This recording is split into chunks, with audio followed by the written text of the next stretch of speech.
welcome back to WTOL 11 Your Day, where it's Wednesday, and that means Amanda and Diane's knit-along. Yes, always love Wednesdays for the knit-along, but I'm always, though, working on the knit-along, I feel like every Last night I was working hard on the baby hat that I'm making right now. Give us an update. It's going well so far, and I'm getting close. I think I have another maybe inch and a half that I need to do, and then you have to help me finish it out. Yes, yep. I'm waiting for you to say, Diane, I'm ready to go. Because I'm not sure how to make it all come together at the end, but we'll hopefully show that finished product next week because it has to be ready in time for a baby shower next weekend. So I'm up against it. You were on the clock, but we will get it done. I'm excited to see it.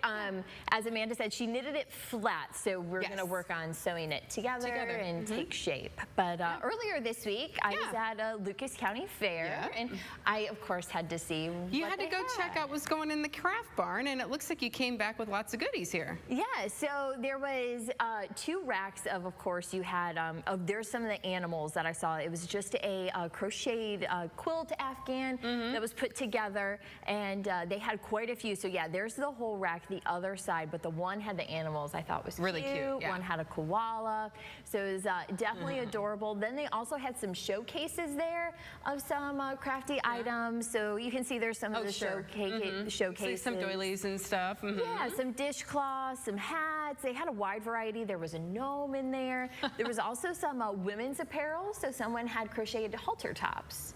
Which I found very interesting. So yeah, they're in that image there on that bottom shelf. There's the gnome. Yeah, and those halter tops I feel like are really trendy right now. You could people are selling them on their Etsy shops. Oh, it's a little pie. That's cute. Yes, yep, get a slice of pie. And it's nice to see people put their work out there and be able to get awarded for that and get that recognition for there's some of the clothes and the apparel that we saw there. So yeah, pretty cool. You found some good stuff, right? Yeah, we'll have to work and maybe we can enter next year. Oh, okay. I'll be making lots of baby hats maybe. We have a full year. We have a full year to prep ourselves. Yeah, but if you have any that you have submitted to a county fair, we would love to see them. So make sure you show them to us on our Facebook page. Yes, and then we talked about it, but last week we took the knit-along on the road, and we also had, though, our finished dyed projects from last Wednesday as well, from Created for You by Laura, using modern-day dye techniques. Right, so we wanted to see, however, how the folks in Northwest Ohio added color to their yarn back in the 1800s. So we took a trip to Sauder Village in Archibald. First things first, you need yarn before you can dye it. Fran Lamon is a volunteer at the spinning shop at Sauder Village. She's been behind the wheel for 30 years. She explains it starts with the sheep, of course. He grows the coat, that's his winter coat, and we shear him. The wool gets cleaned and carded, a technique using these brushes to separate the fibers. In earlier times, that was a job for little kids. Then Fran feeds the wool into the spinning wheel. It's twisting those little hair-like fibers together. And voila, you have yarn.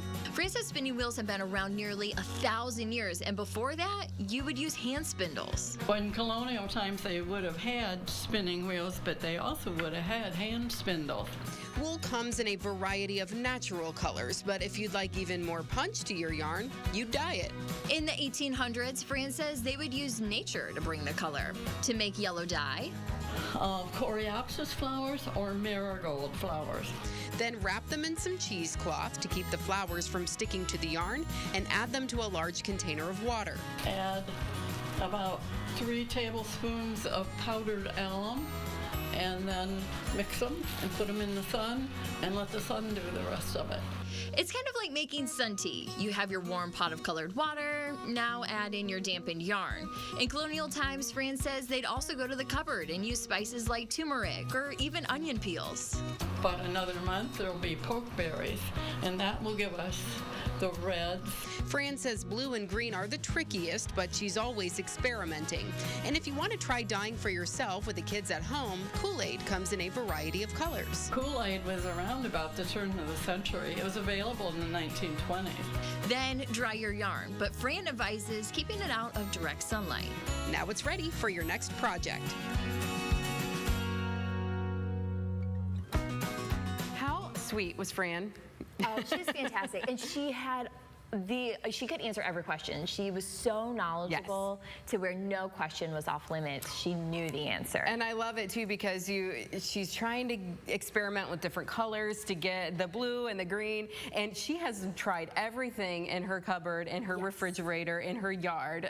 She's always looking for inspiration wherever she's at. Yeah. So I hope she can get that green color. I know that that's what she's working on. She's working on using spinach, she said. So hopefully we'll get that worked out. She'll get that worked out. All right. Well, we also want to see the projects that you're working on right now. So make sure that you send us those photos to our Facebook pages. Yes, my page is meteorologist Diane Phillips, and your page is Amanda Faye, anchor reporter. So just toss those in there. I've got a post pinned to the top of my page. So drop them in the comments. Send us messages too, whichever. Yeah. Just get them to us because we want to show them off. Yeah.